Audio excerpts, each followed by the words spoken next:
Colloque international sur le droit. Il informe sur l'application des textes juridiques nationaux et internationaux.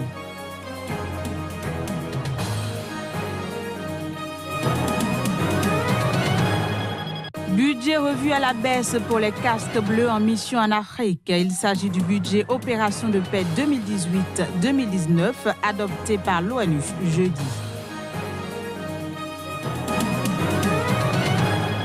Puis feuilleton de 12 enfants piégés dans une grotte inondée en Thaïlande, les secouristes continuent d'explorer toutes les pistes pour les évacuer.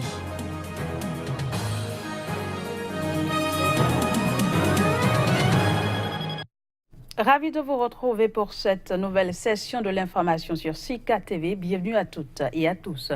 Au Cameroun, un colloque a été organisé par le Centre d'études de recherche de finances et fiscalité et le Master 2 administration fiscale. Objectif, faire comprendre aux professionnels de droit le droit international et le droit national. On fait le point avec Narcissoum.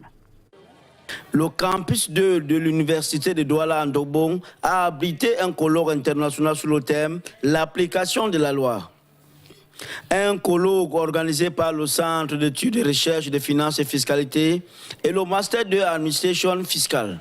Nous avons fait ce colloque pour attirer l'attention sur la bienheureuse idée d'appliquer nos propres lois, quitte à ne pas appliquer le droit international si nos lois sont en porte-à-faux avec ce droit international.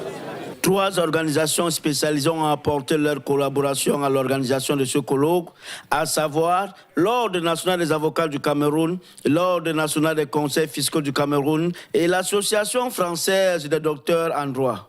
Fondamentalement, vous pouvez avoir des lois très belles, vous pouvez avoir des tribunaux magnifiques, vous pouvez avoir des procédures et des codes qui sont les meilleurs au monde. Si les gens ne peuvent pas concrètement avoir un jugement et faire exécuter le jugement, ils n'auront jamais l'application de la loi et de fait, ce sera la loi du plus fort qui s'appliquera. Et la loi du plus fort, c'est pas la loi commune, c'est pas celle qui est votée par le Parlement, c'est pas la loi à laquelle on souscrit, c'est la loi de celui qui est le plus fort et qui détermine qu'est-ce qui doit être fait ou pas fait. Et ça, c'est inacceptable. Au-delà de cette justification, le contexte camerounais lui-même est un exemple cité à vos autorités du non-respect de la loi, devenu pour certains des loisirs, pour d'autres, juste de l'encre noire sur du papier blanc, fait pour encombrer les bureaux et les bibliothèques. En réalité, les Camerounais ont particulièrement un souci avec le respect des lois. De la constitution du pays au dernier règlement intérieur dans une association au quartier, respecter les termes du test est très difficile. Dans ces conditions, ils sont moralement contraints de les respecter dans leur vie quotidienne, qu'il s'agisse de tests ayant trait à leur vie privée ou de traits relatifs à leur vie professionnelle. Validation de la liste des médicaments essentiels. Les acteurs du domaine de la santé et de la pharmacie étaient réunis le 5 juillet en atelier à Cotonou, au Bénin. L'objectif est la finalisation de la liste des produits pharmaceutiques sous nos génériques. Reportage. Pour mieux cadrer et sécuriser la circulation des produits pharmaceutiques, la liste des médicaments essentiels est chaque année adoptée, actualisée au Bénin depuis 8 ans. Mais quelles sont les composantes d'un tel document et qui en a la charge? La direction de la pharmacie du médicament et des explorations diagnostiques assure la mise en œuvre des fonctions réglementaires liées à la gestion et au circuit du médicament. C'est à travers la mise en œuvre de cette fonction que la DPMED définit avec l'appui technique de tous les acteurs que vous êtes la liste des médicaments essentiels dont les populations ont besoin pour faire face aux pathologies courantes. Une sélection rigoureuse des médicaments a assurément un impact considérable sur la qualité des soins et le coût du traitement. C'est donc l'un des domaines où l'intervention est la plus rentable. Raison pour laquelle le comité OMS d'experts sur la sélection et l'utilisation des médicaments essentiels s'efforce de mettre à jour tous les 2 ans la liste modèle des médicaments essentiels de l'OMS au profit des pays. La politique pharmaceutique nationale a des objectifs stratégiques clés, notamment la disponibilité géographique des médicaments, l'accessibilité financière, l'assurance qualité et l'usage rationnel des produits de santé. Cet outil, basé sur la nouvelle liste modèle de l'OMS, servira aux acteurs du système sanitaire comme guide, mais permettra aussi de lutter contre la circulation informelle des médicaments. Les 4 missions de casque bleu les plus importantes de l'ONU vont devoir se serrer la ceinture un peu plus que les autres, et ce en application du budget Opération de paix 2018-2019. Il a été adopté formellement hier jeudi par l'Assemblée générale des Nations unies. On fait le point. Coupe budgétaire pour les missions de paix de l'ONU, notamment celles se trouvant en Afrique.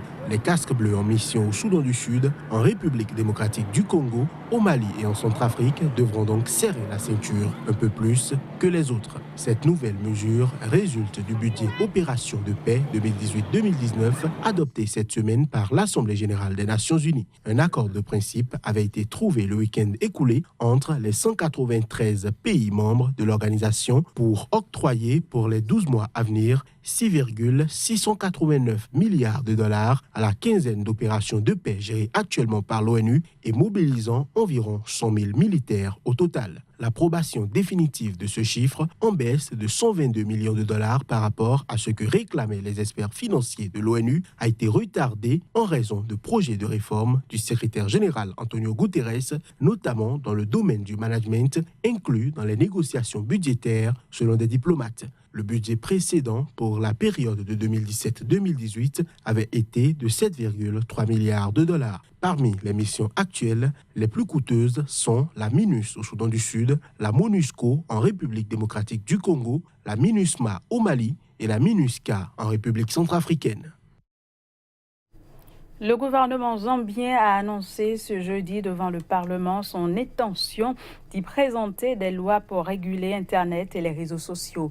Les autorités de ce pays estiment qu'il favorise la délinquance des normes culturelles de la société. Voici le reportage.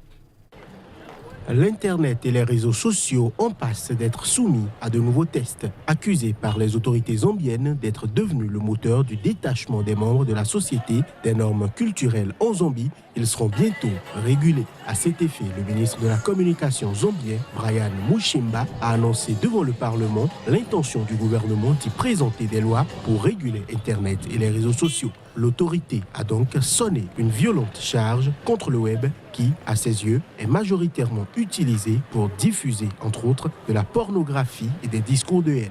Il a également souligné les cas d'imposture, d'insultes, d'abus, de fausses accusations et d'escroqueries sur les réseaux sociaux qui, selon lui, ont atteint un niveau alarmant. Brian Mushimba a aussi indiqué que plusieurs lois dites de cybersécurité étaient en cours de rédaction et qu'il souhaitait qu'elles entrent en vigueur dès le début de l'année prochaine. Il n'a toutefois pas précisé les mesures qu'elles contiendront. Une annonce vivement décriée par l'opposition dont les élus accusent le pouvoir en place de vouloir faire taire la contestation et attenter à la liberté d'expression. Depuis sa réélection en 2016, le président zambien Edgar Lungu est régulièrement accusé par ses adversaires politiques de dérive autoritaire. Ingénieur en informatique, Mamadou Oumar Sidibé est candidat à l'élection présidentielle du 29 juillet au Mali. Investi candidat le 27 janvier 2018 par son parti, le Parti pour la restauration des valeurs du Mali, Mamadou Oumar Sidibé est aussi le candidat de la coalition pour le renouveau politique, composée d'une centaine de partis politiques et d'associations dont est membre son parti politique. Alima Bentouré, notre correspondante au Mali, a signé son portrait. Né le 17 mai 1967 à Bamako, Mamadou Oumar Sidibé est l'un des premiers ingénieurs en informatique spécialité système complexe et réseau d'ordinateurs au Mali. En 2013, il crée le Parti pour la restauration des valeurs du Mali, PRVM Fasoko. Mamadou Oumar Sidibé, qui est soutenu par la coalition pour le renouveau politique, propose une vision axée sur le bon leadership et la restauration des valeurs fondamentales de son pays. Nous proposons quelque chose d'essentiel, qui est quoi? La restauration de nos valeurs fondamentales, qui sont le Dambé, Danaya, l'Adria, qui est au début et à la fin de tout individu. Pour le candidat de la coalition pour le renouveau politique, la paix ne se signe pas sur un papier.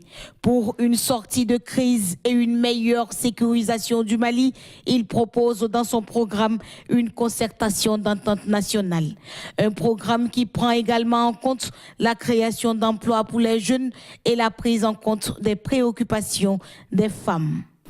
La paix ne se signe pas sur du papier. On vient de le voir avec la signature de l'accord de paix et de réconciliation du processus d'Alger, qu'elle n'a amené à aucune solution. Notre proposition, elle est simple. Il faut que nous soyons vigilants, qu'on ait une concertation d'entente nationale inclusive pour tous les Maliens, pour qu'au sortir de cette conférence d'entente nationale, qu'on trouve les solutions idoines à la paix et à la cohésion sociale. Mamadou Oumar Sidibé remet en cause les politiques qui ont dirigé son pays durant les 25 dernières années. Selon lui, la crise de 2012 est la résultante de la mauvaise gestion du pays. Sa candidature, dit-il, donne l'occasion au peuple malien d'aller vers le changement. Un changement qui, selon lui, interviendra au soir du 29 juillet 2018. Le feuilleton de 12 enfants piégés dans une grotte inondée en Thaïlande se poursuit. Les secouristes passaient au crible jeudi les pistes possibles pour évacuer les concernés et leur entraîneur de football. Une véritable course contre la montre face au risque de montée des eaux avec le retour prévu de la pluie. Il faut 11 heures à un plongeur aguerri pour faire l'aller-retour jusqu'aux enfants. 6 heures aller et 5 heures retour grâce au courant. Le gouverneur de la province de Chiang Rai s'inquiète. Les familles, le reste du monde, tout le monde retient son souffle. Il faut faire vite avant de nouvelles pluies. Or, le retour de la pluie, prévu ce vendredi, pourrait précipiter la mise en place de l'évacuation avec le risque de torrents d'eau s'écoulant dans la grotte en cette saison de mousson. La pluie à l'intérieur de la grotte attire les pluies venant des montagnes des alentours. Donc la pluie va élever le niveau de l'eau ici. Nous avons exploré des pistes de forage canalisant l'eau, mais évidemment l'eau va monter. Mais c'est la seule réponse que nous pouvons fournir. À cet instant, c'est un exercice de plongée spécifique et malheureusement, étant donné notre équipement, c'est même un défi pour nous à l'heure actuelle, un défi sur lequel nous travaillons. Nous comparons la zone sablonneuse dans laquelle sont les enfants avec le sommet de la montagne.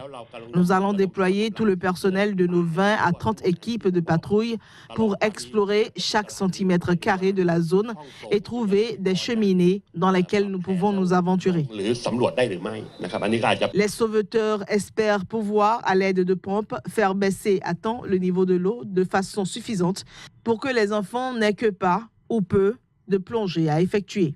Le parcours de retour est long de plusieurs kilomètres dans des boyaux accidentés avec de difficiles passages sous l'eau.